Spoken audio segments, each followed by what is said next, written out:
Cricket की दुनिया में जो लोग कहते हैं कि हमें बाहर के शोर से फर्क नहीं पड़ता, पड़ता है साहब, पड़ता है। आप झूठ बोलते हैं लेकिन फर्क पड़ता है। परफॉर्मेंस अच्छी हो जाए तो शोर भी खत्म हो जाता है और फर्क भी नहीं पड़ता, लेकिन परफॉर्मेंस ना हो तो फिर फर्क पड़ता है। और ये फर्क पड़ा है, और इस फर्क का असर है कि बीसीसीआई की तरफ से सिलेक्शन कमेटी जो है उसने कई बड़े फैसले लिए हैं T20 वर्ल्ड कप को लेकर। 2024 वर्ल्ड कप में शुभमन गिल ड्रॉप कर दिए गए थे और 2026 के T20 वर्ल्ड कप से भी वो ड्रॉप कर दिए गए।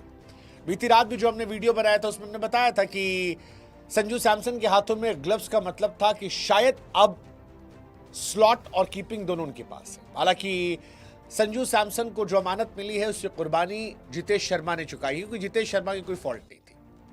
बट जितेश को भी ये समझना पड़ेगा कि उनको मौका इसलिए मिला था क्योंकि संजू का हक मार के शुभमन को दिया गया था, और यहीं से किस्मत ईशान किशन की भी चमक गई है। क्योंकि इंडिया को अब अगर संजू सैमसन उनके प्राइमरी विकेट कीपर हैं तो वो विकेट कीपर चाहिए जो ओपन करता, और शायद इसी वजह से जितेश शर्मा बाहर गए हैं और जायसवाल या गायकवाड़ की जगह पर आपके ईशान किशन को टीम इंडिया में मौका मिल गया है। फिलहाल टीम इंडिया ने अपने वर्ल्ड कप स्क्वाड को अनाउंस कर दिया है। सूर्य कुमार यादव कैप्टन है, अभिषेक, संजू सैमसन, हार्दिक पांड्या, अक्षर पटेल का नाम है। अक्षर पटेल मेरे लिए बड़ी क्यूरियोसिटी वाले कैरेक्टर है, क्योंकि एक दिन वो चोटिल होते हैं, अगले दिन वो बाहर होते हैं, उसके बाद फिर वो वाइस कैप्टन बन जाते हैं। पहले भी वो वाइस कैप्टन थे, फिर पता नहीं कैसे शुभमन वाइस कैप्टन बन गए, अब आउट ऑफ बॉक्स अक्सर वापस वाइस कैप्टन बन गए। कमाल की कहानी है। वैसे कमाल की कहानी रिंकू सिंह के साथ भी हुई है। ये जो पूरी टीम शफल हुई है, रिंकू सिंह बाहर इसलिए गए थे क्योंकि ऊपर से शुभमन गिल को एडजस्ट करना था, नीचे विकेट कीपर खिलाना था, तो विकेट कीपर ही फिनिशर चाहिए था। अब फिनिशर की जगह बन सकती है, इसलिए रिंकू को वापस ले आया गया। हम लोग बार बार कहते थे कि एक खिलाड़ी को एडजस्ट करने के चक्कर में टीम के कॉम्बिनेशन के साथ खिलवाड़ किया गया। फिलहाल टीम जो है वो अच्छी नजर आ रही है। रिंकू सिंह यहाँ पर है, वरुण चक्रवर्ती यहाँ पर है, बुमराह यहाँ पर है, अर्शदीप यहाँ पर है, कुलदीप यहाँ पर है, हर्षित यहाँ पर है, ईशान किशन यहाँ पर है। मेरे हिसाब से मैंने टीम 11 बनाई भी है। हाइलाइट्स पहले बताए 11, चलिए मैं अपनी 11 बता देता हूँ आपको मैं, क्योंकि मेरी 11 के हिसाब से मैं संजू सैमसन और अभिषेक शर्मा से ओपन कराऊंगा, तिलक को 3 पर लाऊंगा, सूर्या को 4 पर, दुबे को 5 पर, हार्दिक को 6 पर। 7 नंबर पर मेरे पास 2 ऑप्शन होगा, या तो मैं रिंकू सिंह को खिला लूंगा या वॉशिंगटन सुंदर को। अगर वॉशिंगटन को खिलाता हूं तो मेरे पास 7 बॉलिंग ऑप्शन हो जाएंगे, फिर अक्सर, अर्शदीप, बुमराह, वरुण। कमाल की टीम हो सकती है। मतलब आपके पास बैटिंग जो है 8 नंबर तक है और बॉलिंग जो है वो 7 नंबर तक है।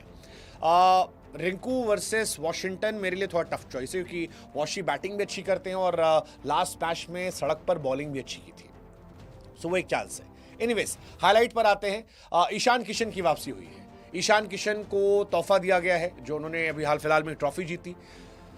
मेहनत खामोशी से की थी, लंबे समय से लगातार जुड़े थे।